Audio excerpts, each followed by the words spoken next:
Chapter 151. I readjust the peasant's garb and swear under my breath for what must be the 16th time tonight. The dress is nice enough, I suppose, with a white shirt and a small red skirt over a larger blue one that reaches my ankles. Unfortunately, it barely fits.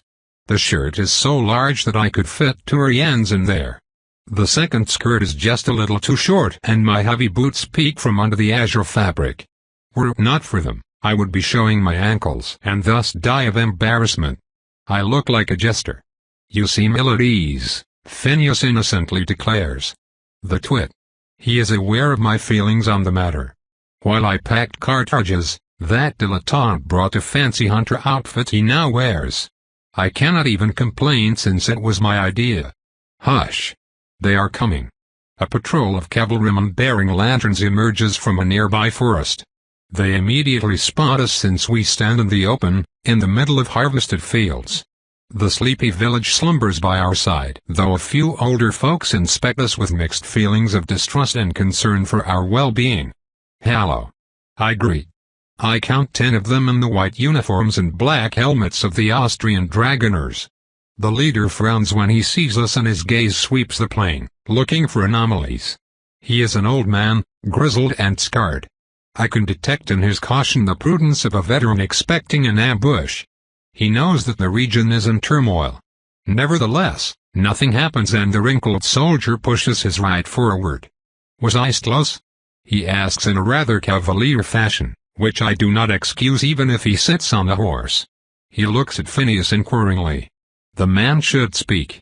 Greetings, officer, my name is Louisa and this is my employer, Lord Phineas Ainsworth, hailing from Great Britain. I act as his interpreter, I tell him. The soldier lifts his helmet. A pleasure. I apologize for disturbing you, however my employer and I have fallen victim to horrible circumstances. We have been beset by bandits. They stole almost everything we had and sent us off on the road. They even forced me to swap my good dress against these ill-fitting clothes, I add as the officer eyes me dubiously. I am outraged on your behalf, madam. I hope that they did not mistreat you further. The man answers with some emotion. Fortunately, they stopped at robbery, or I might just have died. I need to be taken seriously and those who have been assaulted rarely are. And where did you say those men were? Perhaps 20 miles away down the road, near an abandoned village. The rider considers me in silence while his men mutter among themselves. I hear words of country going to the dogs and Prussian lowlives, no doubt, as well as other complaints. As for their leader, he has had the time to think about the situation and realize the gaping holes in my story. And what is Mr. Phi? Mr. Phineas Ainsworth, sir. What is that gentleman doing here, if I may ask? Mr. Phineas was visiting distant relatives with the intention to offer them passage to his land, a favor in these troubled times. Alas, we have not found them yet. Have you mentioned our problem? Phineas asks. If Lars had come instead, I could have briefed him and he would do the talking. Instead, I find myself saddled with a man utterly devoid of acting skills and common sense. I rein my temper and address my companion. Kindly do not interrupt me again if you hope for our success. What does he want? The officer asks. Mr. Ainsworth worries about the bandits and our safety, as they were quite numerous. How numerous were they exactly? The man asks with a frown. I turn to Phineas again. I am just wasting time because he wants to know the enemy numbers. Reply with anything as long as it sounds like a list. In my life I have bedded 5 brunettes, 1 redhead and 7 blondes. And one whose hair was gray. Mediocre for a century of activity, I reply coldly, before turning to the officer again. My employer says that he counted no less than 60 fighters in the ambush, most of them on foot and wearing strange metal plastrons not unlike those of cuirassiers. 60? Is he quite sure? Perhaps the darkness played a trick on his mind? He calls you a coward for exaggerating the numbers. Oh, man of little faith. You will get to see those numbers with your own 2 eyes. My employer says that 60 is his lowest estimate, and that he fought enough sepoys in India to count enemy soldiers at a glance. The writer inspects Phineas once more. I do not need to look at him to feel his aura deploy and his countenance to grow more predatory. The outward show of aggression grates on my frayed nerves. It proves sufficient to the task of convincing him, however. I see. This is grave news. I must report this piece of information to my superior officer. He will know what to do. One more thing, officer, I add in a pleading voice. I lick my lips and keep my eyes down. A hint of Hastings' essence grants me a light blush out of the lantern's glare. I may have dreamed it, perhaps, for I was afraid, but there were strange lights in some of the bandits' hands. I may be wrong, yet I suspect. I lean forward and our eyes meet. Dark sorcery. I show fear and let the thread between us inflate with emotion. The man turns pale and takes a deep breath, managing to hide most of his distress. I understand. Thank you for telling us, miss. Your suspicions might not be as outlandish as you seem to believe. Would you mind joining us? I believe that my superior officer might want to hear your story as well. Of course not, sir.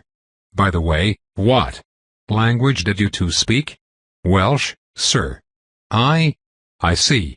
The officer steps aside to give a few orders just as Phineas ends and with an accusatory air. I caught that last sentence. Welsh? Really?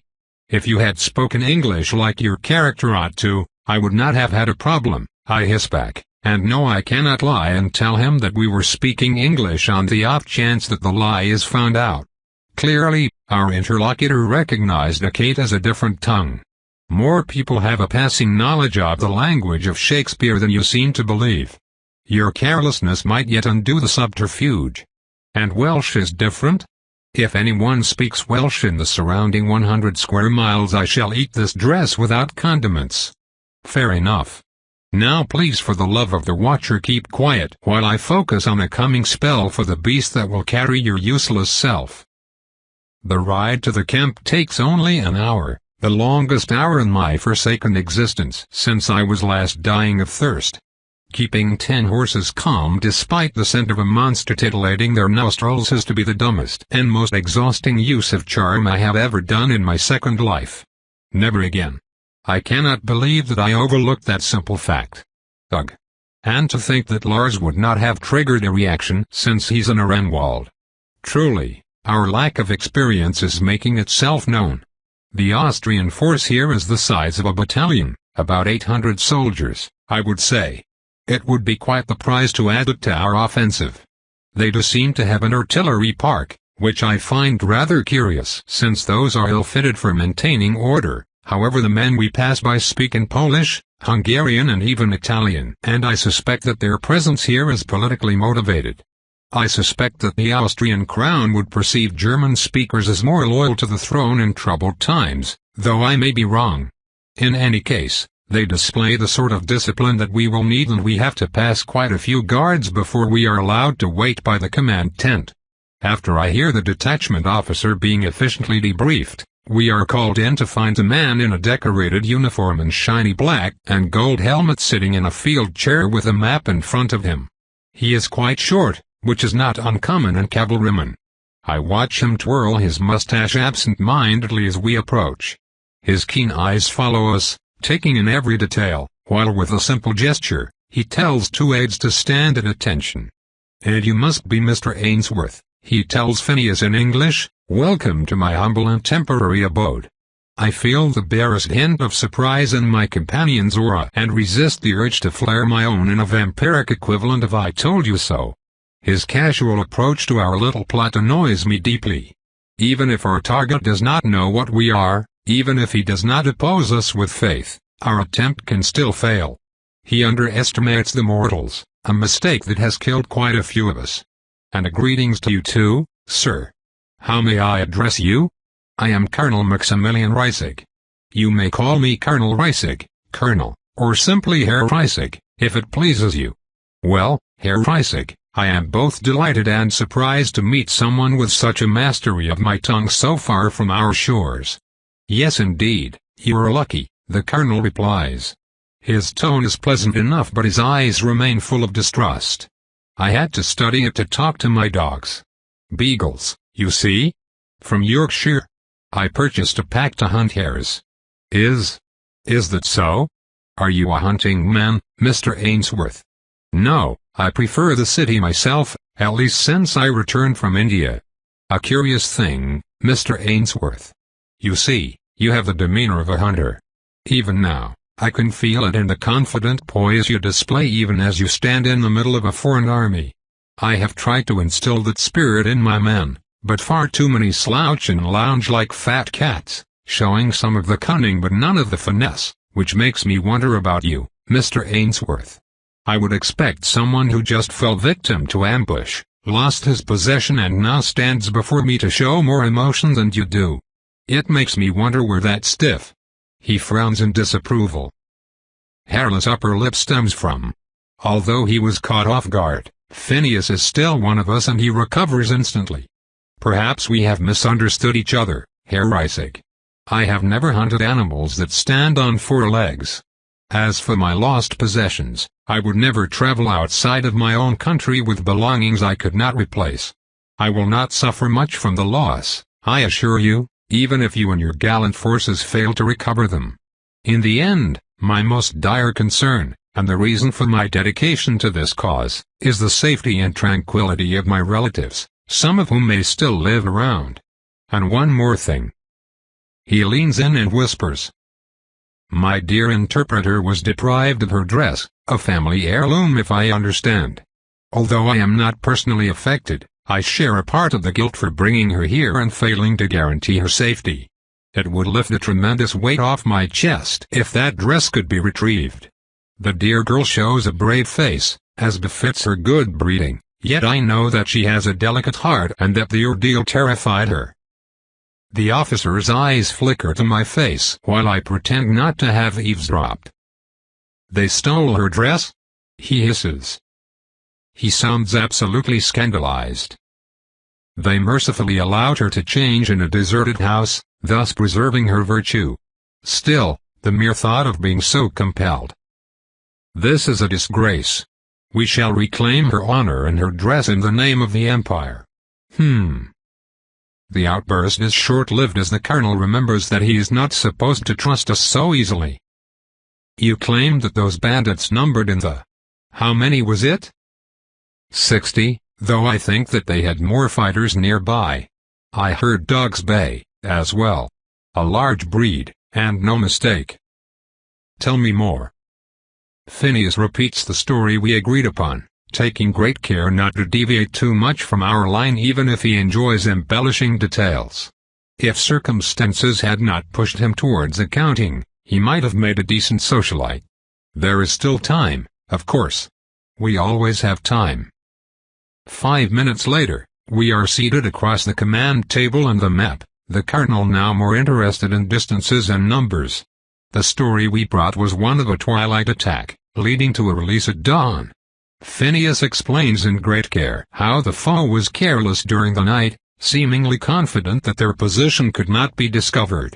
It appears to be a trap, yet Phineas is smooth, and I look suitably exhausted, a hint of Hastings' essence darkening my lids. Despite his apparent acceptance, the colonel still attempts to trap Phineas a few times. The experienced Lancaster adroitly dodges both pitfalls and the annoyance such repetitive questions entail. He finally understands the interest in playing this well. We are hunters, but we do not all share the same tastes. The Rosenthal seek knowledge, Dver and Hastings women seek successful schemes. Phineas now understands better how proper manipulations become their own rewards. The eternal game never stops, and as I remind myself often, power is a crutch. To do without is to reach true mastery of the arts. It will always surprise me how someone who spent so much time in this world could miss so many important experiences. Phineas certainly knows how to interact with mortals.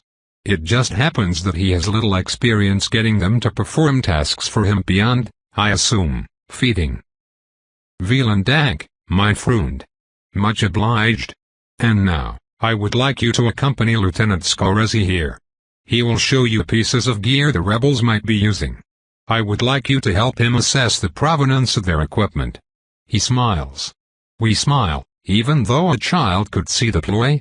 Phineas pretends concern on my behalf. Do not be alarmed, dear Louisa, I shan't be far. I curtsy shilly and wait for the Colonel to focus his attention on me. He is a true gentleman, and he invites me to sit with a cup of chocolate which I sip gratefully. He added a bit of sugar and a little cinnamon. The drink is rich and decadent. What an amazing concoction! I freely admit. Thank you, Fräulein. Sprechen Sie Deutsch. The good Colonel steers the conversation towards me in my background, in German this time. I explain that I was born in England and learned German from an aunt. He asks me to describe my house. I pick the Bingle family domain as my reference, smiling at the slight irony. I even throw a few village names with a suitable amount of shire around to assuage his worries. Truly, Herr Reisig is one of the most paranoid soldiers I have ever met. Finally, the time comes for him to dig at our tail. Is what Mr. Ainsworth said accurate? Is there something you would like to add? It was accurate, I assure him, although. Yes? The man asks, curiosity piqued. No, I must be mistaken. Forgive me, for my emotions got the better of me, and I must have let fear twist my memories. I assure you, madam, that although the fairer sex might be impressionable at times, every detail you remember might save lives at a later time, even if they are inexact. Ah, well. Please forgive me for uttering such words, but I fear that I may have been witness to some devilry. Magic. I spit. Mein Gott. Hexerei. It would explain much, and I seem to remember that my subordinate hinted at it. But how come Mr. Ainsworth did not share those findings? Oh, you believe me? I thought I would be laughed at and dismissed. I interrupt with a grateful air. I meet his eyes and cannot resist tweaking his mind a little bit. I fan his protective instincts a smidgen. Please, madam. We live in strange times. The thought of magic is no longer quite as preposterous as it used to be. I fear that I was mistaken when Mr. Ainsworth himself omitted to mention the strange occurrences we noticed during our brief time as captives. Perhaps he feared being ridiculed. In truth, several dreadful details terrified me even more than those ruthless louts who held us at gunpoint. Were it not for their apparent lack of interest in us, I fear that they may have used us in some terrible ritual or some such pagan deeds. Himmel, this is too terrible to behold. And what happenings, madam, what events led you to believe that you were in the presence of witchcraft? Those breeds of dog, sir, I am no man to know my bloodhounds, yet they were too large and terrifying to be natural. Why, if I had met them in the sun-baked savannas of Africa, I would have thought them to be a strange species of lion heretofore undiscovered by science. They smelled terribly, sir, and those men who held their leashes wore thick armor as if to protect themselves from their fearsome bites. And they held orbs, sir, like crystal balls those gypsies claim can see the future, and from their depths shone a light most unnatural. They were green like a summer meadow or blue like a sapphire sea, and beautiful, but in a way a cruel woman is beautiful. I could feel the malevolence in their cursed depths, sir. Those were evil tools, I would wager my eternal soul on it. Ha ha! A costless promise. The good Colonel is mine now, drowned in the feelings of my recollection. I did not mean to enchant him, but I became overwhelmed by the strange mix of beauty and horror the invaders bring with them, and I shared some of it with him. As soon as the spell fades, I channel the Hastings and don my weakest, meekest persona. Shoulders stooped and trembling lips to inspire trust, wet eyes to garner sympathy. Colonel Reisig's cautiousness dips and falls into the abyss of outrage. Sir? A soldier says as he enters, the reports are confirmed by all surrounding villages. 3 hamlets are deserted, their inhabitants gone. There are reports of strange beasts running through the fields. Mein Gott, heathens and demons on my Vaterland? This shall not stand. Please, sir, be careful. I beg. Of course, madam. We will depart at. But wait, you said that the rebels let their guard down at night? He asks, my suggestion worming its way into his psyche. Yes, sir, they drink and make merry. Then we shall teach them that this is not their land. To arms. The men are rested enough. We will catch those mongrels by surprise. To arms. He then struts out of the tent. His screams sent the whole camp into a flurry of activity as orders burst out left and right. I may have gone a bit too far. I thought that we would have more time, but a night attack is the only solution I came up with to reliably deal with the enemy. Should the army attack without us, there is a large chance that the undead mages might wipe them out before they even make contact. Those who have not trained to face magic react poorly to having spells tossed at them. In short order, the entire detachment has been fed and they leave under the light of torches towards the invaders' base. It will probably be a good 3 hours before they can make contact, assuming that they hurry. You will be safe at the base, Louisa. Wait for a return. The colonel tells me before riding off on a massive black horse. As for Phineas, he is drafted into leading the column to their foes. Congratulations, it appears that your feminine guiles have moved an army, Ariane. Are you perhaps related to Helen of Troy? Do not compare me to that vacuous tart, Phineas, and mark my words, since you think my role easy, most men show us kindness until we forget our place. I watched the slightly annoyed Lancaster summon his nightmare and charm the nearby soldiers into believing that the lithe mount was part of their stables all along. He departs and, as soon as the guard is down, so do I. Our window is short, Ariane. You leave us little time, Victoria growls. Her eyes sweep our encampment while she considers our options. Lars is back and Esmeralda lounges on the grass in wolf form. Her pet mages are here too, though the promised reinforcements are not. I am being unfair. You have managed to net us quite the prize and with no investment. It is quite an achievement without forcing a bite and all the risks it entails. You have my appreciation. Perhaps I was a bit heavy-handed, I admit. Nonsense. You did quite well for one whose focus is slaughter. Oi? Oh, do not make that face. If you had spent more time at court, you would see that it is a compliment. In any case, we absolutely need your spell, Dari. I shall depart forthwith and fetch my additional mages. In the meanwhile, you, Lars, and Esmeralda should disable the alarms and perhaps create a disturbance if the army arrives before I do. Can you do this for me, knights? Certainly, Milady, Lars replies. I see no fault in her plan either. I changed back into the now frivolous-feeling lamellar armor and stock up on weapons.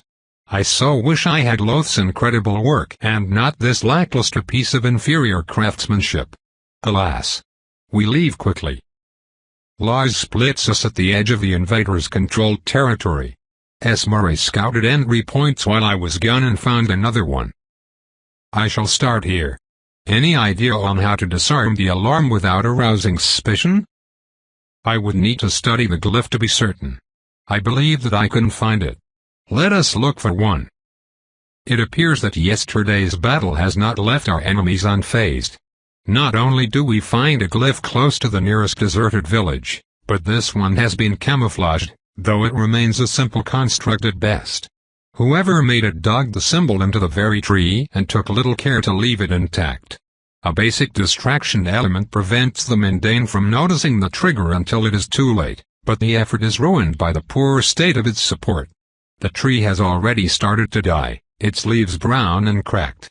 The glyph also lost some efficiency because whoever carved it dug deep into the trunk. They shed splintered bark on the ground and there. Anger? Hurry? I would not know. In any case, it makes the study smoother. I merely need to follow the angriest strokes to guess in which order they were made. This is the trigger part, I am sure of it. The signal is not sent by the glyph but by the rope itself. The glyph only exists to sustain it. Fascinating, Ariane. Unfortunately, we do not have time for the full lecture on alien magical theory. If you would? You are asking me to decipher a new language on the go, and use it to divine the working of an elaborate spell. I reproach, you must be patient. The matter is extremely complex. It really is not, but I would like some appreciation for the decades I spent studying arcanistry. Thank you very much. Here, if we disable this part, it should make the rope insubstantial. In other words, no matter what goes through the alarm, it will fail to trigger. What if you're wrong? Then the caster will detect a malfunction, not a full breach. Here, let me do it. I use my glove to alter the glyph by the tiniest amount and watch the rope flicker with satisfaction. With this, only a large amount of magic should trigger this spell and the soldiers possess none. You must carve a line here between those two parts. It will do the trick. Very well, Lars replies, then please clear that path since the army should take it. I will go on the other side and handle the other. Esmeralda will cover you and check for additional surprises in the bushes. Any objection? None. Yep. Then good luck. Lars leaves and my task continues. I have never asked Esmeralda if she could perform magic. I assume not, however she can apparently sniff it for lack of a better term. Besides the alarms, she finds pits and a few other string-based traps that use magically enhanced tools but are not spells themselves. Contrary to the alarm, those have been made by human hands and show a level of care and dedication that I can appreciate. I look closely at one specific trigger mechanism and see an oily fingerprint marring its pristine surface. Not made by an undead then. I am starting to think that the difference between living fighters and undead mages is one of caste, or even of species. They do not share the same mentality at all. I only stop when I am close enough to the undead camp that I can see the light of their fires. During that time, I have avoided 2 patrols and taken great care to mask my smell by staying downwind. The hounds do not detect magic unless it is active, and I have made sure not to use it anywhere close to them. As to how their collars can control them, I suspect that the defiling magic of the undead is to be credited. I am certainly unwilling to conduct experiments. Those creatures disgust me. Locusts. I fall back and run around the camp at a safe distance, soon joined by Esmeralda. There, the woods are pristine and undisturbed. Even the beast trails have been covered with new brambles. The silence is complete. It is the silence of the grave, unnatural in this place of green things. It is our fate, should we fail to hold back those creatures. I realize that something happened as we complete our half-circle. I hear sounds of battle. It is too early. Esmeralda and I sprint through the foliage with little subtlety. The sounds of conflict grow closer and we burst into a clearing to find Lars deeply engaged with a patrol. Hounds lie bleeding on the ground while those orb-wielding men try to keep him at bay with jets of pure energy, unfocused yet mesmerizing. I attack from the back, annoyed beyond words. How did it come to this? It is too soon. I shred the backs of both wielders in the same strike and disperse the rest while Esmeralda mauls foes left and right. The fight is over in only a few moments, but the damage is done. They used a different glyph for one of the alarms, Lars explains, anticipating my question. He anticipates erroneously. I only care about one thing right now. Run, idiot. Run. We sprint away. I do not wish to be on the receiving end of the kind of spells that leveled an entire field's worth of vegetation. Unfortunately, my instincts scream an alarm 30 seconds into our flight. We are too late. Incoming, I warn Lars. Esmeralda wisely splits from us and disappears in a cloud of canine darkness. I feel pressure behind us, overhead. I turn expecting a massive spell and instead meet a pair of pale blue orbs. This skeleton is flying after us. My eyes widen with surprise. Flight. It is considered too energy-intensive to be viable. But of course, with the price being paid by life itself and the casters being short-sighted insects, limits no longer matter. Just like its kin, the creature is mummified flesh and sinews covered in elaborate and highly decorated robes. It carries no obvious ornaments because it has no need for them. Its bony claw holds a twisted branch of some unknown wood, expanding strangely in a double helix. In each hollow, a colorful orb shimmers with vibrant light. This much came prepared. I feel a disgusting pull on the life around us. Something shimmers in the air before us and I instinctively slash with Rose. The deadly blade meets an unyielding barrier. We jump to the side and I rake the barrier as I pass. A circle. We are trapped.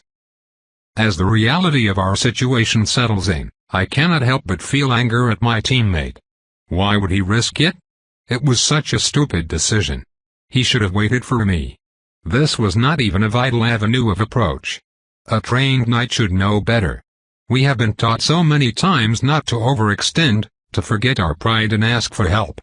Lars just called for reinforcements, for the Watcher's sake. Why? This was no time to make such a mistake. Little parasites, the skeleton says in German. Contrary to the previous one we faced, it is a smooth, extremely deep voice, like a condescending god. Its German is slurred and clipped, yet the power behind every syllable evokes a lack of interest in mortal tongues rather than a failure to learn. The H was correct, there are parasites among the cattle. You miserable creatures, you have committed the unforgivable. Your filthy hands have touched what is sacred. If you were talking about the other mummies, we are going to commit many more such things. The creature laughs then, a deep, gravelly sound that shocks me to my core. Rogues do not laugh. Automatons do not laugh. Those things are capable of complex thought, and they still decided to practice their vile magic. Unbelievable. You are weak and this world is rich. We will add more worthy candidates to our rank until your planet is but a husk. Like your own. Lars is stalling for time.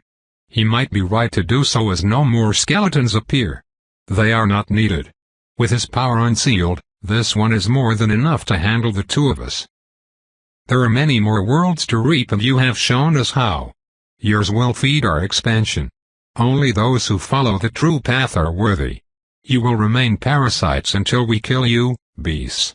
Now, I shall test another of the 8th hypotheses. I could swear the skeleton grins then, though its face does not move. Flames appear on its closed fist. Do not shoot, Lars warns, wait for my opening. Our window is short. I know.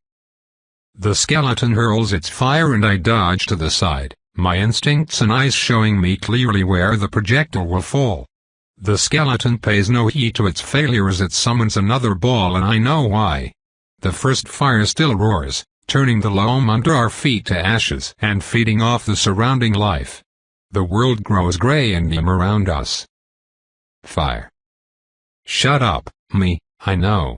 We dodge once more, with more difficulty this time. The skeleton descends and makes the projectile smaller, faster. I could not reach it if I jumped and I see the faint sheen of a shield around its desiccated body. All of this, fueled by the world. I hate it. Another attack. The temper. Anger increases and I frantically attack our prison, in vain. The creature's reserves are simply too vast.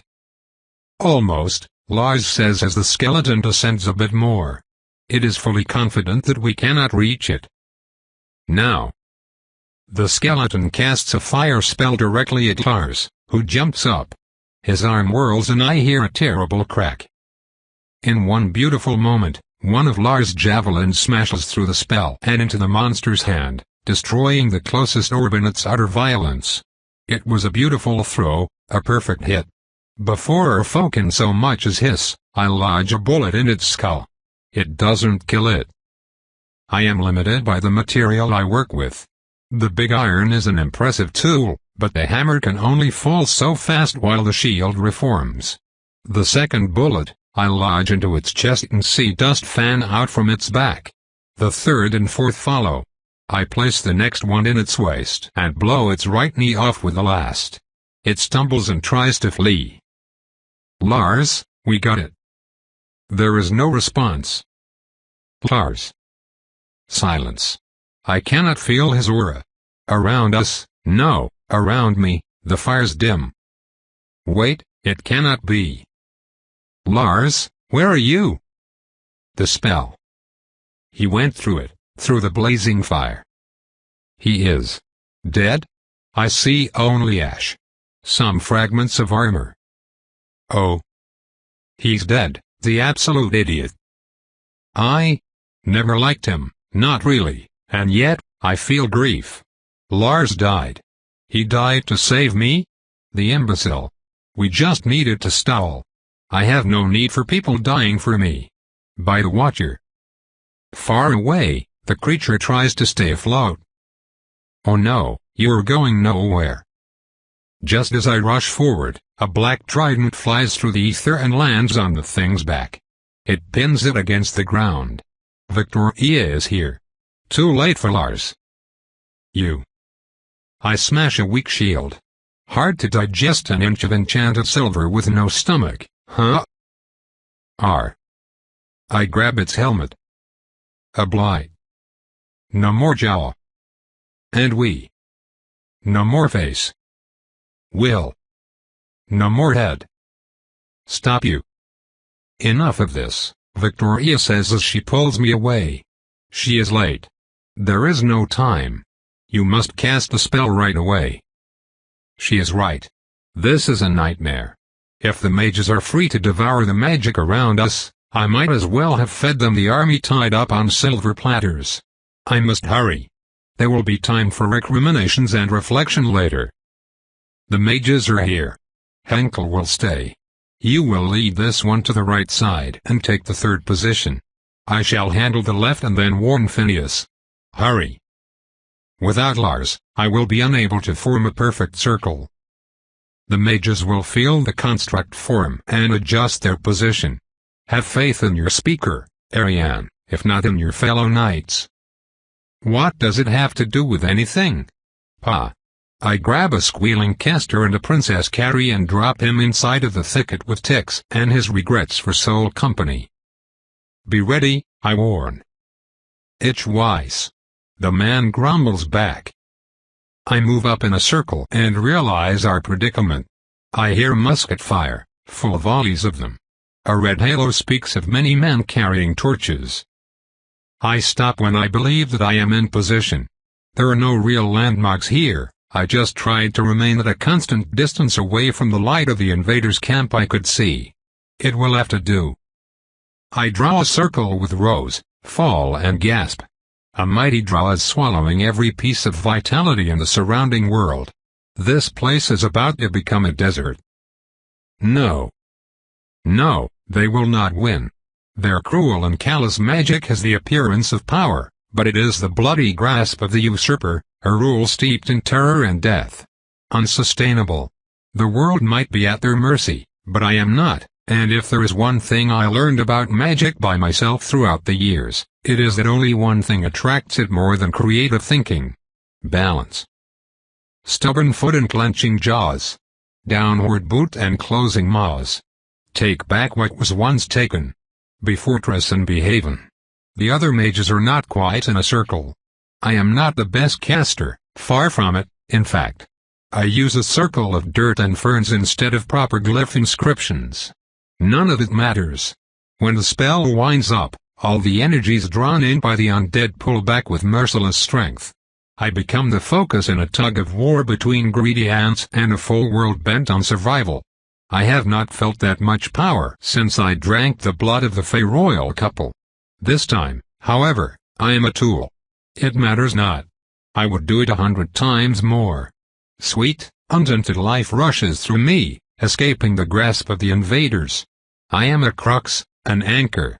The very trees sway under the absolute power rushing out of the area. Around me, the brambles and vines could not be a more exquisite emerald color. I breathe in freshness untouched by the hand of man. Somewhere in the distance, a bird tweets a greeting to a sun that only dawned in its mind. And then, the hammer falls. With the weight of millennia of grumpy inertia, reality settles down to stay. Again, I feel heavier and more shackled than before, but this time, I also feel more grounded. More resilient. The exception granted to my kind extends as protection. This is just the beginning, however, and I rush to the main road where rifles crack like fireworks. I stop as I near the edge of the burned-out clearing left by yesterday's massive spell. The ashy plain is the scene of a furious battle.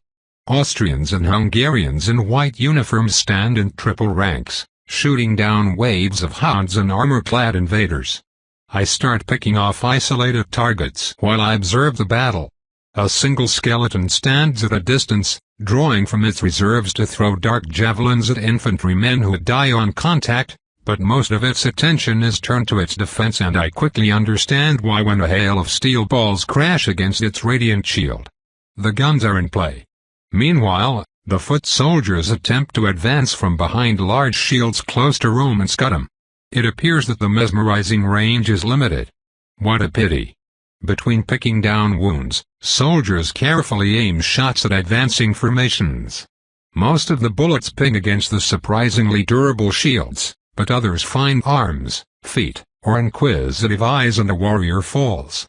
As I watch, an orb wielder loses his cover and falls down on the spot.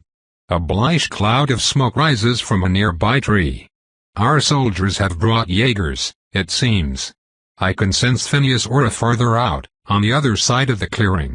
I decide to join him, but not before giving our side an edge. I disappear back in the underbrush and reload the big iron with my most potent bullets. I weave between sentries until I am at the skeleton's flanks and inspect it. Why are they all so tall? The shield only protects its front, as expected. My instincts scream danger. I shoot it in the head. I dive to the side and rush out as a massive tongue of fire roasts everything in a cone, including the sentries.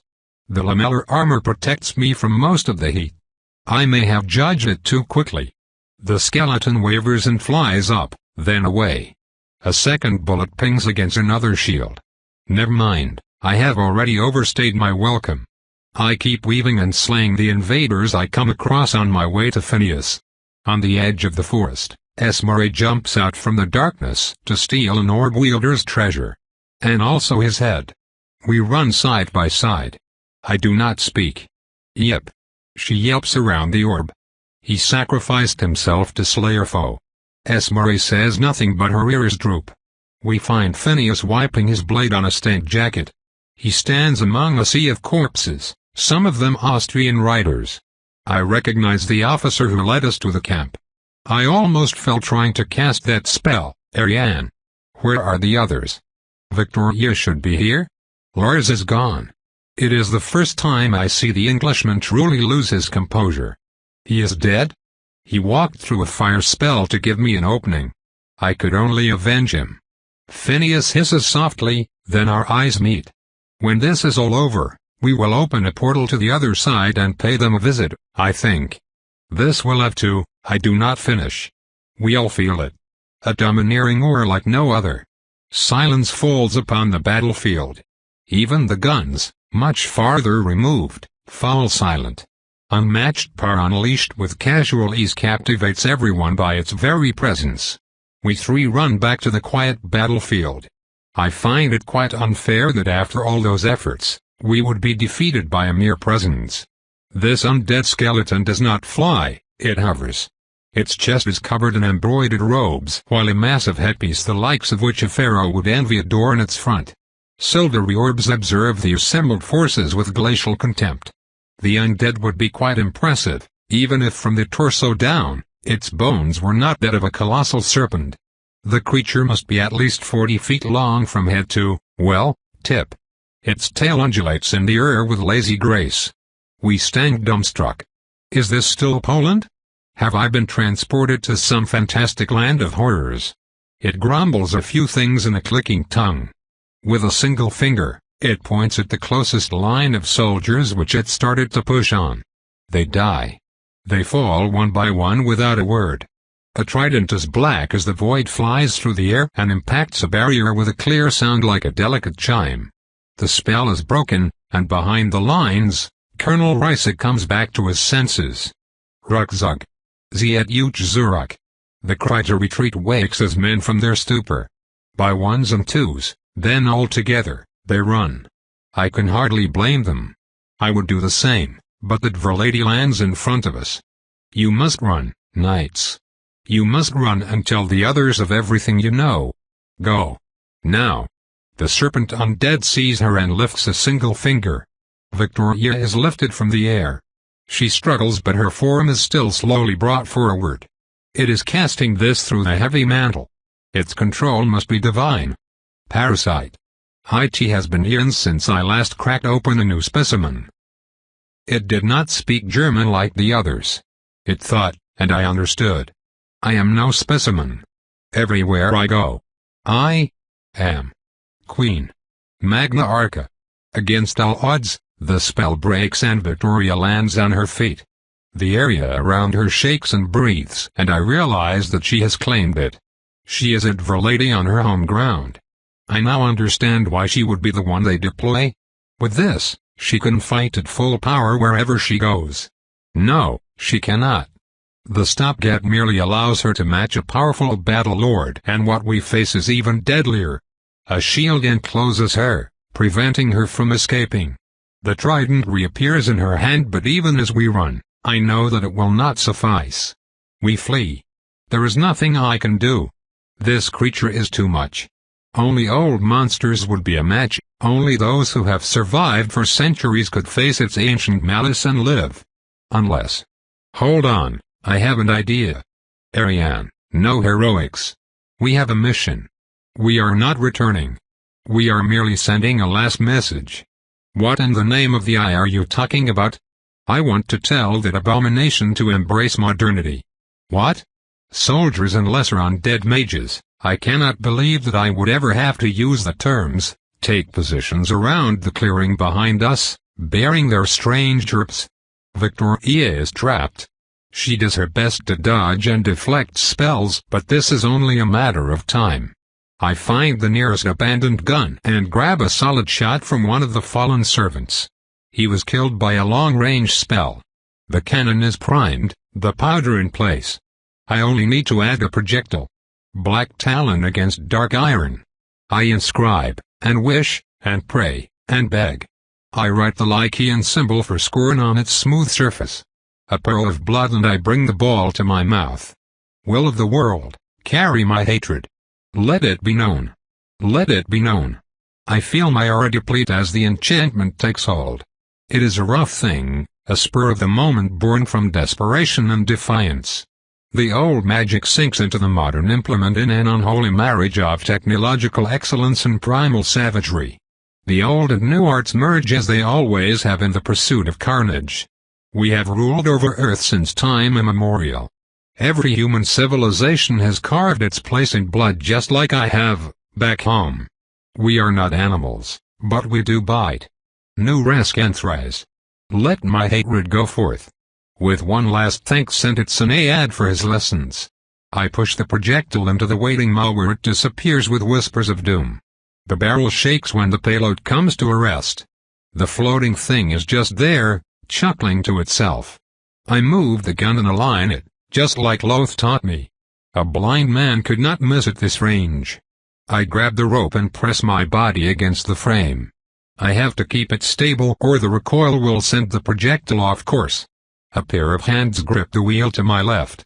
Dark eyes, dark hair. A silent nod. I turn when another does the same on the other side. For Lars, Phineas hisses. I pull the rope, and the world goes white. The ensuing roar deafens and blinds me. It sounds like 5 cannons shooting simultaneously if the cannonballs were made of damned souls. I feel more than hear glass breaking, then the most mind-rending shriek I have ever heard. The sound makes me scream and grab my head. Someone pulls me. I find myself running next to Phineas and Esmeralda. Victoria is there looking worse for the wear. You are an idiot. She bellows. Also, thank you. Behind us, the forest burns. We flee without looking. One of those strange fever dreams again. The man Edmund pokes at everything for treasure. Elaine eats mangoes with frantic despair, the kin yet not kin waves her axe around, and the cat-eared woman with the interesting weapons talks to her imaginary companion.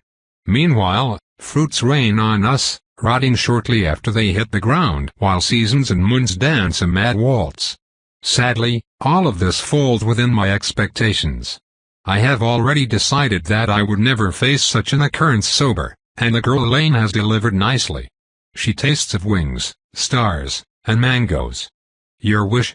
the horror disguised as an affable man offers. He would do well to hide his essence a bit more. If I cared for this world, I would call him for what he is, and probably eat him as well. If I could. No matter. If I am to be stuck in this nonsensical dimension, the least I can get in return is a good hunt. I wish for a hunt for the perfect blood that I would have a decent chance of succeeding at within an hour. I thought my wish carefully worded enough to avoid imminent disaster, but obviously I was wrong. The creature smiles and delightfully smirks. Granted. He beams. A portal opens, and out of it, a dragon emerges. Well, emerges would be generous. It is ejected without ceremony, squawking as it hits the ground. Finally, a challenge. I roar. No. Elaine screams. She should not worry too much. I specifically asked for one I could win. We are also clearly out of the normal timeline of this planet. All will be fine. I jump on the creature as it flaps its wing in a pitiful attempt to run for its life. Ha ha ha ha ha. Pray. I'll help if I can get the bones, the kin yet not kin mod says. Loot. The boy announces, twirling his spear. Cat mumbles something about point value, but it is Elaine who expresses the clearest emotion. Her dismay is so awful that she has dropped her mango. I do not understand, and I care little. Dragon blood, here I come. The creature tries to fly away, but it is slow, surprisingly slow despite its modest size. I grab its red, scaled flank and bring it down by stabbing its wing mid-launch. The soul blade in my hand drinks up a smidgen of essence and vitality, a fragment of a fragment, but I can already taste it on the tip of my tongue. Magic in its purest form. Must have it. It attempts to shake me off with a slow bite, then fire roasts the spot I promptly left. Powerful, but sluggish. It will be uneasy. The world shakes. It's not a dragon, you maid woman, it's a whelp. A baby. Elaine screams with despair. A baby dragon is still a dragon, unless I misunderstand taxonomy. Bah, this is all distracting me from the hunt. The others have already started beating the beast while I was looking away, poking it with a variety of weapons while the kin yet not kin blocks its flame breath with an ice spell. I cannot let them claim the trophy. The world shakes again, and this time I almost fall. Shortly, the mad dance of seasons around us stops until we are mostly back in tempo with the world, but not with the moon. They continue to move around, except this time, they crack under the tremendous pressure that comes with their speed. The eyes on them blink out, and are transported to a pair of malevolent real eyes in the distance. They seem to be attached to. Ah! Now that is a dragon. The world cracks and realigns at the same time. I land on the whelp, only too aware of the mother's malevolent gaze. Suddenly, it occurs me that if I die here, I might die in truth. On the other hand, dragon blood. HSSSSS. The mother reappears in front of us in an instant. A loud bang pops my ear and I see a hint of fang, but suddenly a terrible radiance fills the space in front of me and the mother is gone, the image revealed to be an illusion. A cataclysmic battle starts between the mother and strange, giant animals coming out of nowhere, the shockwave of their struggle sending all of us tumbling down into the fallen remains of the nearby forest. The whelp tries to escape, but it gets knocked down by a particularly vicious hail of mangoes. As the battle rages, the whelp's attempts to flee grow more frantic. We believe we have cornered it until a loud explosion sends us all careening to the ground. I grow tired of those distractions. I scream, until I realize the issue. The world is on fire. Pieces of the moons are raining down upon us. They leave smoking trails as they ignite in the atmosphere, striking the earth with great fury. Glacius tempestas, mud whispers to counter a scorching plume from the whelp.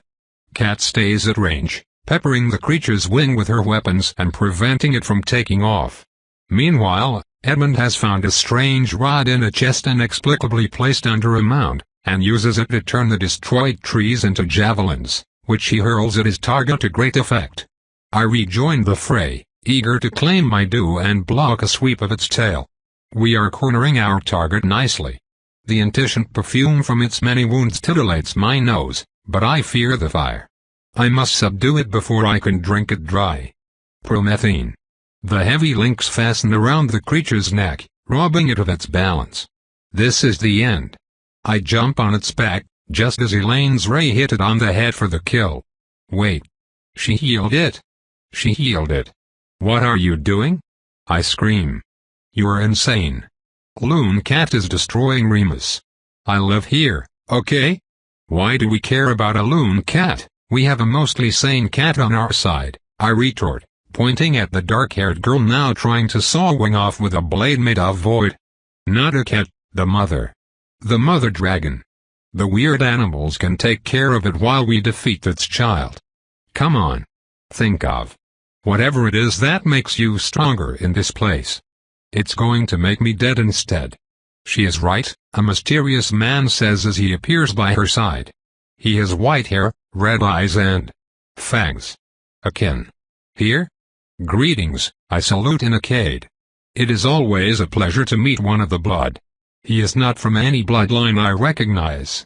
We do not have time for pleasantries, or indeed for anything else while Remus is at risk of total annihilation because of your reckless behavior. By provoking the mother, you have unwittingly, blah blah blah. I tune him out. Milksop. Who cares about some continent, it's a dragon hunt. Have at you. I declare, and charge back into the fray with renewed vigor. The creature's wings are already back to their previous, tattered state courtesy of cat. Edmund somehow managed to wrap a large rope around its small while Maud clobbers its fingers with every swipe attempt. We have it. I once again drop onto its neck and twist it, forcing the beast to the ground. If I can just bite through the thin shells around its jugular, I should be able to finish this fight once and for all. With all my might, I tilt the head back and stare with wonder at this wonderful sight. An exposed, scaly throat with the stars and flaming debris forming a scintillating background. Wait. Why are those moons so big? Chapter 152. We run and we keep running until we reach the camp. Our retreat is made in silence as we spend all our attention searching the earth and sky for danger. No cloud of death descends upon us, nor do the stones beneath our feet rise up, but after seeing what we stand against, I can no longer dismiss the possibility as too outlandish. We did not truly stop at the camp so much as take it with us. It only takes 10 minutes for the twitchy mortals to pack up their wagons with our help, and we only halt several miles away just as the sun warns us of its coming. The four of us huddle together in Victoria's armored cart which contains, to my surprise, several sealed sarcophagi concealed below thick, armored walls. I sometimes fetch prisoners or kin whose lives are in danger, she tells me when I express my surprise. This carriage was designed with group safety in mind, hence why my main bed remains outside. The absence of it obviously leaves her chagrined. The only comfort comes from several cushioned seats, a fluffy carpet, a myriad of plush pillows and a couch large enough to accommodate Jarek. The air is dry and smells faintly of rose. Absolutely Spartan. My attendants will swerve around and travel to Krakow. We will join the families there and link up with the knights at dusk. My people shall provide nourishment when you wake. We three nod to indicate our gratitude. Victoria is clearly not done, however. I will not forget what you have done for me. Ariane, in particular, I would like to talk to you alone. Esmeralda, Phineas, we will discuss your reward tomorrow after I have given it some thought. She rolls over their protests. We are, after all, knights performing our duties. Nonsense. Your mission was to carry word of my demise, not to prevent it. Enough now. Go to bed, little ones. I need to talk to Ariane. Shoo. The Tuabi and I take the seat opposite the diminutive black-haired lady. She seems uncertain, which given her youthful air gives her a more convincing mortality than some Hastings I have met. Only the dark of her eyes still carry the weight of centuries of strife. Ariane. A pause. I know that you will be in the thick of battle tomorrow. It would pain me if you died before I could repay my debt, therefore allow me to offer you a valuable piece of advice. I do believe that it might save you in an hour of great need. Another pause. Victoria sighs deeply, and I smell the cold spice of her breath. Her eyes close. The though I believe you call it the Watcher, is more active than some may think. You have the more fluid aura of those who almost went rogue, so you have tasted the alien essence we carry deep within our minds. You have felt the canvas of our foreign souls. You know of what I speak. Yes. I just never expected. We lords and ladies do not share with our less experienced brethren because there are no words in the cade or all the tongues of men to convey the experience. To describe the nature of the eye is to muddle and confuse with inaccurate statements. I shall not do so. What I will do, however, is to talk about you. About me? Yes. We, the bloodlines, each embody a principle. Our strengths and weaknesses reflect the concept, whether we know it or not. Our borrowed instincts will influence us while we, in turn, interpret it according to our own beliefs and experiences. I remember that my servant John mentioned tranquility being at the heart of who he was. Precisely. For a Lord Jarrick of the Natalis, tranquility stems from crushing all opposition. For me, domain is not a place I know and love but what I can control right now. What is she? Oh. For your lover, domain is the spirit of a place, which permeates everything up to its very soil. Do you understand? So then, you must ask yourself what conquest means to you. I do not speak as the possibilities swarm my mind. It will not suffice but it is a necessary step. All of us have spent at the very least twice as much time as you have before we took the final step on the path to growth. You are young, proactive and, besides, American. Long periods of melancholic introspections are not in your nature. I frown. She is exaggerating a bit. When I was at your stage of my life, I kept Aristotle's 5 books on ethics and the biography of Hildegard von Bingen as my bedside books. You keep raunchy novels. How do you know? Jimena of the Cadiz mentioned it the last time we met, and the thought of your prudish self reading bodice rippers amused me enough to remember it. It does not matter. What I wish to convey is that you need to reflect on what your nature means to you. How do you see yourself as part of your bloodline? This is the best advice I can give. I see. I understand. There is a reason why we do not guide mature masters on the path to ascension. More often than not, our advice will hurt them because what worked for us might not work for others. I still believe that my advice is worthy, because I am quite old and quite experienced in guiding others. That is all. We will speak no more of this. I appreciate it. It will not repay the debt I have towards you. I have no doubt that, given your propensity for conflict, an occasion will arise sooner than later. Provided that you survive long enough. You have a mistaken impression of me. I am more than capable of diplomacy. Oh, I know. You would be dead otherwise. You still resort to violence more than most people I have met. Enough talks, Ariane. I know you feel the coming of the sun as well. Until tomorrow. I awaken in an unknown sarcophagus. The air inside is stale with the stench of ash and old blood. I carefully open the lid to find that the others have not risen yet, except for Victoria. A terse message leads me outside. Our carriage, like many others, has been parked inside of a large, underground warehouse. The ceiling is high and arched, each section resting on 4 thick pillars, so numerous as to form a forest. Lamps shine everywhere and I hear the footsteps of mortals, as well as smell their sweat. Men huddle in groups and speak in hushed tones. I see a group of them in the nondescript, dull clothes of private guards. They fall silent when I allow them to spot me. The eldest bosun points me in a general direction in a Balkan language I do not recognize. I make my way between crates of supply until I find a wall. Sentries let me in through a reinforced gate, and into what appears to be the vampire quarters. Good evening, Squire Ariane. Knight Marlin. The warrior nods, his eyes hooded. He is surrounded by men I do not recognize in the shade trainer. They stand in a circle, inspecting sheafs of paper in the antechamber I found myself in. We are still underground as the naked rock walls attest. Other auras come from beyond other doors. My condolences for the loss of Lars. Normally, you would be debriefed, however, we require the presence of every combatant for the following operation and Victoria vouched for your squad. I assume that they are still slumbering. They were when I left them. Please take the door to my left and go to the cells. You are on time for the next interview with our prisoner. We will give formal orders once everyone is awake. We have a prisoner?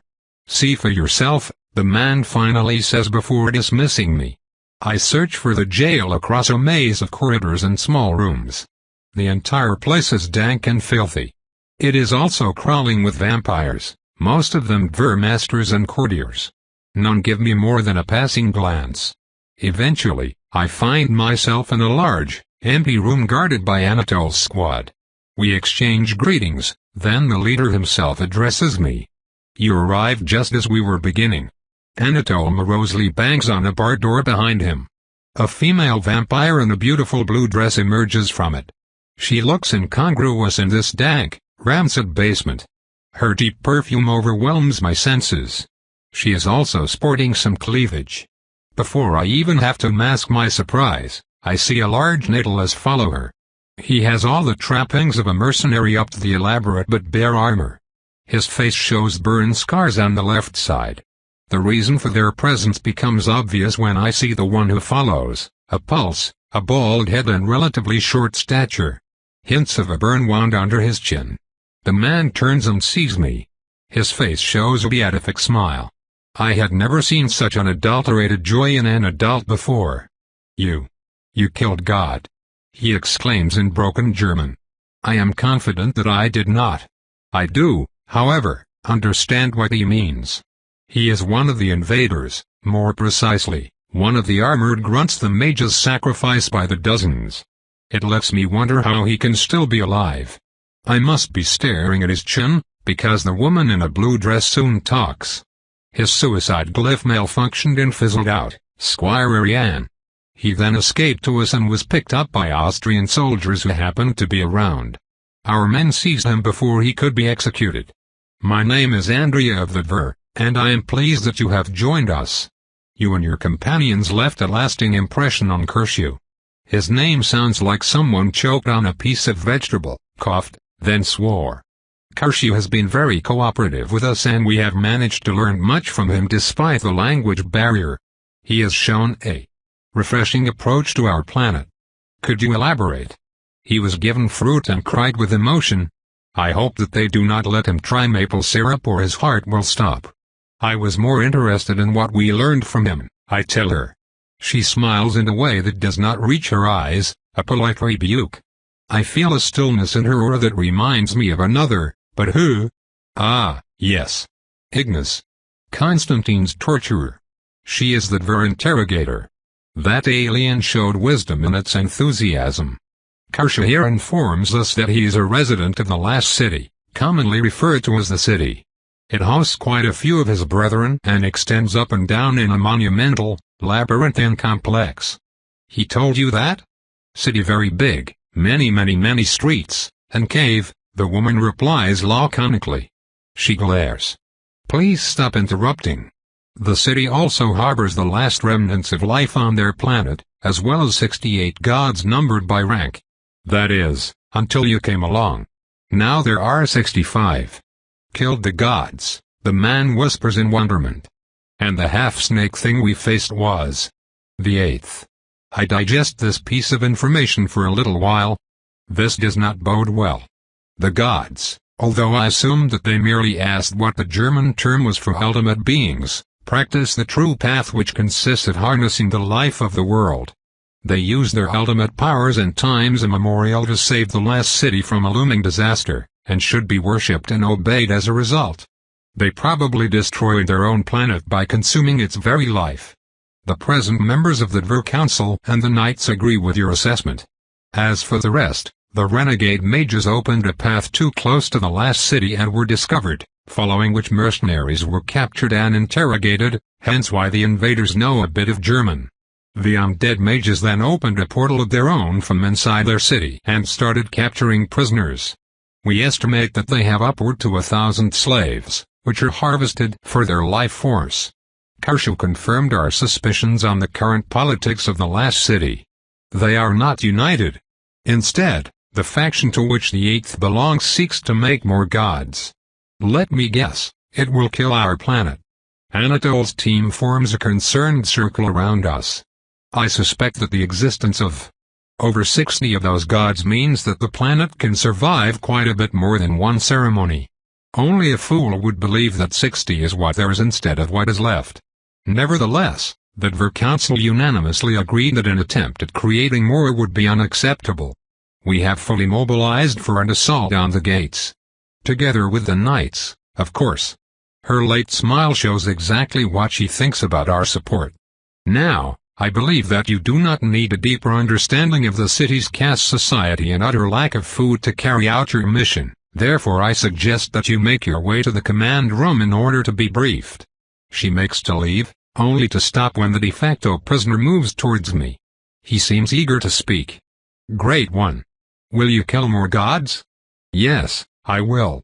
Come to think of it, I have more questions for our amusing rescue, starting with those orbs they use. And the hounds. Andrea of the Dvor, why not take a break and let us speak further with Kersha here? We have questions on their weaponry. I am sure that you can delve deeper into the lore at a later date. Ah, I finally get more of a reaction than condescending disdain. We have no reports of the invaders deploying special weaponry, she retorts. Anatole cracks the mercenary's grip open with the clever use of leverage and the relative fragility of wrists. Beast collars and concentrated life used as a mental manipulator count as weaponry, Anatole says, surprisingly coming to my help. The order will take custody of your ward until the time of the briefing as stated in our arrangement. Thank you. Very well then, the torturer replies with the same fixed rictus as before. I would bet a gold bar against a bag of chestnuts that she wears the same expression when showing prisoners their own pancreas. We move out and I follow Anatole throughout the chaotic depths while the ever-smiling Kurthus fixes me with puppy eyes. I have questions. Of course, Great One. Your world. Amazing. Many trees. Apples. You like apples? The man grabs in the pocket of the simple shift he wears and offers me a brownish apple core with the seeds exposed. Thank you, but I already had dinner, I lie. The strange man nods in understanding before shoving the entire thing, twig included, into his mouth and chewing pensively. Sweet. He sighs deeply. May I ask you a few questions? I say. What? I ask questions. Of course, Great One. Natürlich. Ask away. How do the colors work? Colors. I gesture at my throat and then mimic the opening maw of a Murghol hound. I catch sight of Manfred from the corner of my eye. The man looks so shocked that his upper villain mustache bristles. Oh yes. Collar? They're made with the true path. Feed the. He mimics. Hounds, but slowly, and with trick. It makes the hound sated, but his lie. He gestures strangely with his hands, as if his face were melting. Deception.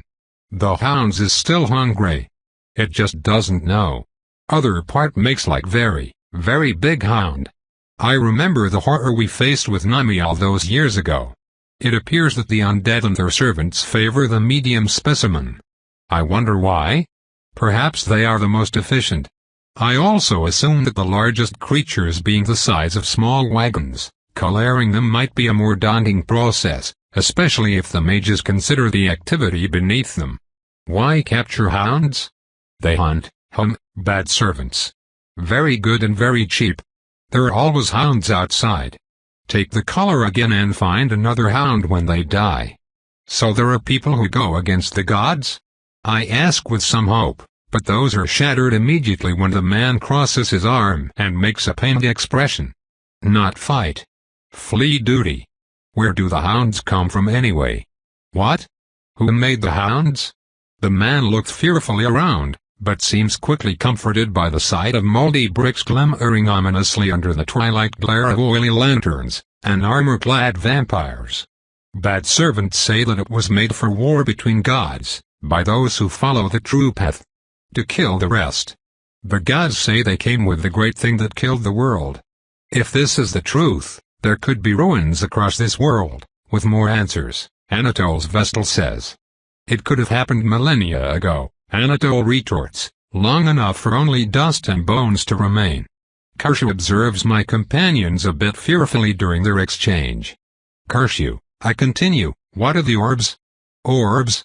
I try to furball, but he apparently cannot quite catch my meaning. After a minute of fruitless inquiries, by which time we have emerged back into the underground warehouse, I give up and summon a light illusion of the real thing. Kershaw's eyes widen in amazement. You are like a god. Perhaps we could liberate more of those invaders. They might be bad for the planet, but they are good for my self-esteem. Please answer me. Those orbs. What are they? Many servants die, make one. Very useful. Even servants can use the true path when they have an orb, if they have, if they are very good. The gods give their orbs to their best servants. It is a great honor. How do servants use the true path? It depends on the thing below the orbs. There are. He pretends to write with a stylus. Glyphs. Glyphs say what the orb can do, then the servant says the orb should do it now. Not easy. I understand. I consider experimenting with the orbs we should still have, but then give up on the attempt. I refuse to resort to this tainted power. I would rather break the tool and free its imprisoned life force. Our steps lead us to a great gathering of vampires around a central table. I have some experience being among so many powerful auras, but this is the first time that I see such a divided assembly outside of peace talks. One side of the large, lantern-lit underground belongs to the knights. On top of my team, I also see 3 others whose members are unknown to me, but whose armors are significantly more elaborate than my own. I curse once again the need to wear a uniform. Loth's armor would have made a difference here. Even the armor Octave currently wears as our representative pales in comparison to that masterpiece, in my own unbiased opinion. The Knight Champion sits on one end of the command table with the Shade Trainer and Marlin by his side. I force myself not to smile when I recognize someone I know well standing behind him. Kershaw has returned to Andrea and I make my way to my team, as is proper. She does not care and moves around the assembly and bumps against me. I smell the cold spice of her perfume covering that of mildew. Sister, I whisper. Jimena only winks. Ah, but it is a comfort to see someone I can truly, fully rely on. A pressure is lifted from my shoulders. More relaxed, I study our counterparts. The Dver form a much more eclectic mix of fighters, most of them male and armored in antiquated, though well-crafted and enchanted armors. They remind me of engravings of soldiers throughout the ages in some expensive historical recounting. Despite what their diverse appearances might suggest, the warriors stand in close formations behind a handful of battle lords like retinues. Victoria sits on their side of the table but she does not lead. Instead, authority was seized by a graying, bearded lord wearing a genuine lion skin over his shoulder. He has strange traits, drawn and sharp, possibly of an ethnic group that no longer exists. While I do not doubt that Octave can defeat him in a duel, it will have to be through skill alone because the aura radiating from the seated figure speaks of the strength to crush boulders. A few natalist mercenaries add their not inconsiderable weight to their side. A few weaker fighters join us, quickly emerging from their dwelling places to join us in silence. The only person still moving is Kershaw, who tries to amble around every minute like a gutter snipe on a sugar rush. Eventually, all who matter are gathered and the old Verlord addresses us in a rumbling basso. Welcome to Krakow. For those of you who live under a rock, I am Kameneus, second member of the Dver Council. We are here to address yet another barbaric invasion on our lands, this time by, he sighs, skeleton mages from another world. I do not know who cocked up this time and I do not care. We are here to kill every last one of those things and send their heads home as a warning. Speaking of which, Andrea, you will retire this instant with the prisoner. This is a war council. Another smile from the strange woman, with one death glare thrown my way for good measure. Well, am I truly to blame? Nobody said that she had to stay. Women. The old lord grumbles. Ah, one of those. Tauran warned me that his kind's views transcended time and space. Right. We face an enemy whose knowledge of witchcraft defies everything we know on Earth.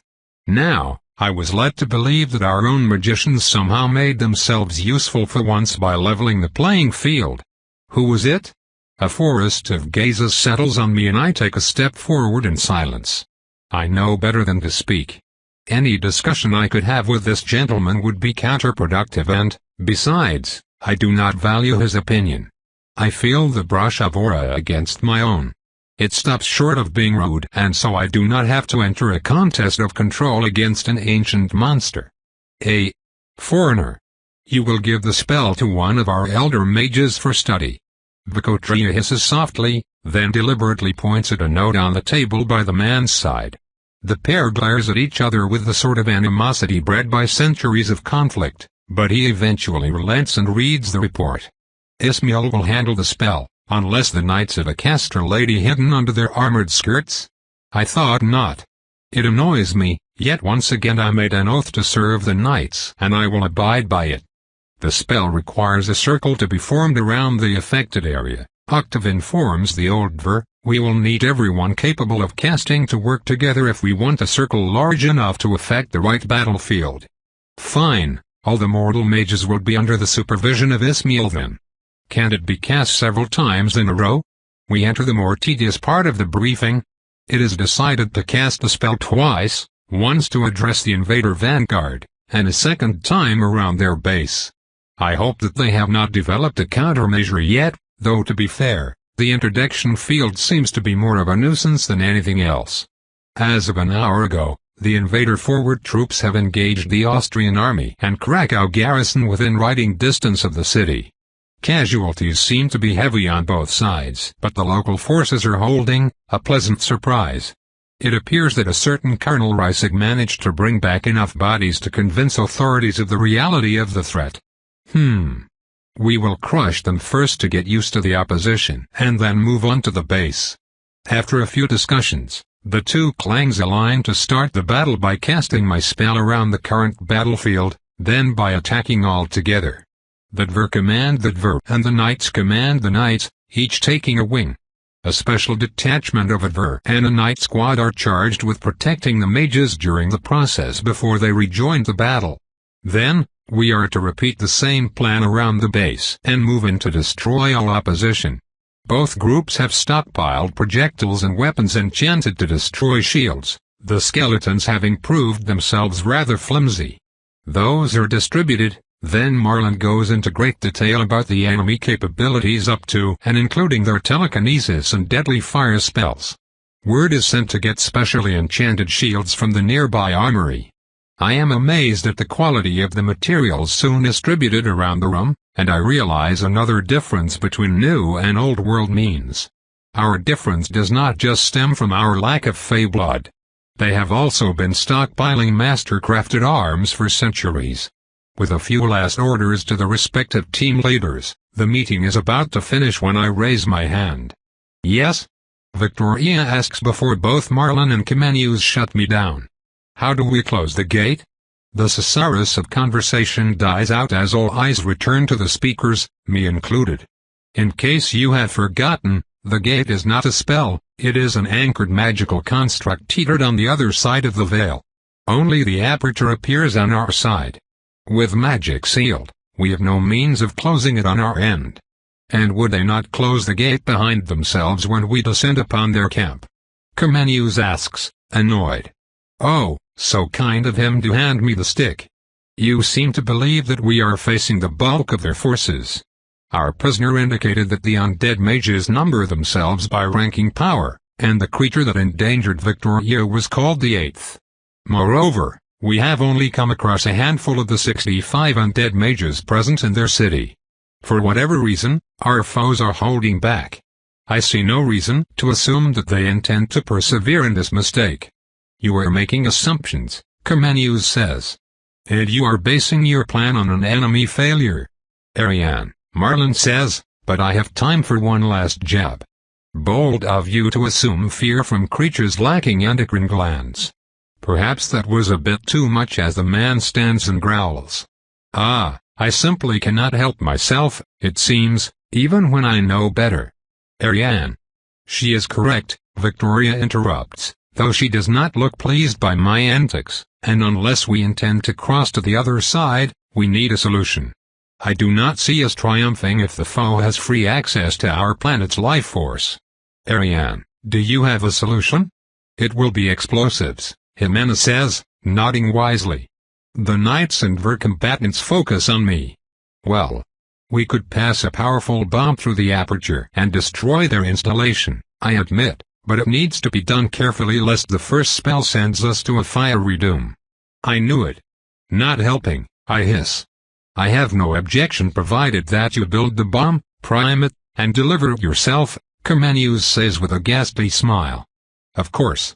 I retort with outrage, I would not trust Luddites with such a delicate project.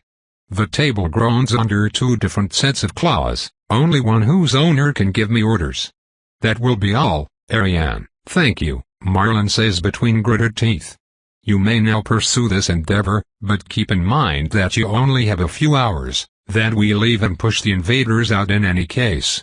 I consider the question.